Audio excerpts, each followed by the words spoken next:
বন্ধুরা, আগের দিন তোমাদের জানিয়েছিলাম হুঞ্জা উপজাতি সম্পর্কে এবং এখানকার মেয়েরা ভীষণ সুন্দরী হয় তাও বলেছিলাম। তোমাদের জানতে ইচ্ছা হয়েছিল এখানকার মেয়েরা কেন এত সুন্দরী হয়। বর্তমান দিনে যেখানে সুন্দর হওয়ার জন্য মানুষ হাজার হাজার টাকা খরচ করছে, সেখানে এখানকার মেয়েরা এমনিতেই প্রাকৃতিক নিয়মেই সুন্দর।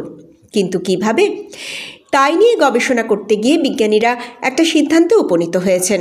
দেখা গিয়েছে এখানের মানুষদের ডিপ্রেশন, মানসিক অবসাদ, চাপ এগুলো একেবারে নেই বললেই চলে। এরা সূর্যোদয় থেকে শুরু করে সূর্যাস্ত পর্যন্ত পরিশ্রম করে।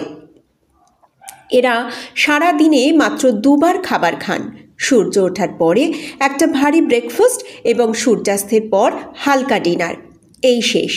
এর মাঝে হুঞ্জারা আর কোনো খাবার খান না।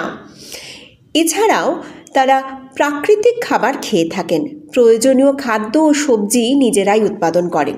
হুঞ্জারা মাংস একেবারেই খান না, খেলেও বছরে এক দুবার ভেড়া বা মুরগির মাংস খান। তারা মূলত বাদাম, ভুট্টা, বার্লি এ জাতীয় খাবার খেয়ে থাকেন। তাদের খাদ্যের মধ্যে অন্যতম খাদ্য হলো অ্যাপ্রিকট নামক এক ধরনের ফল। বিজ্ঞানীদের মতে এই ফলে রয়েছে প্রচুর পরিমাণে ভিটামিন B17।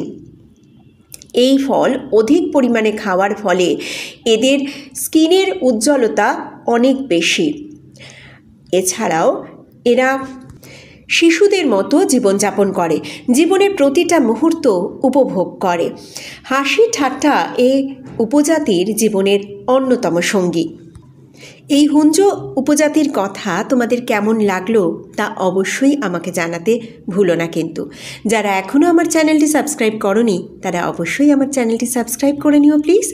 আর যারা সাবস্ক্রাইব করেছো তারা আমার চ্যানেলটিকে একটু লাইক ও শেয়ার করে দিও। ভালো থেকো বন্ধুরা।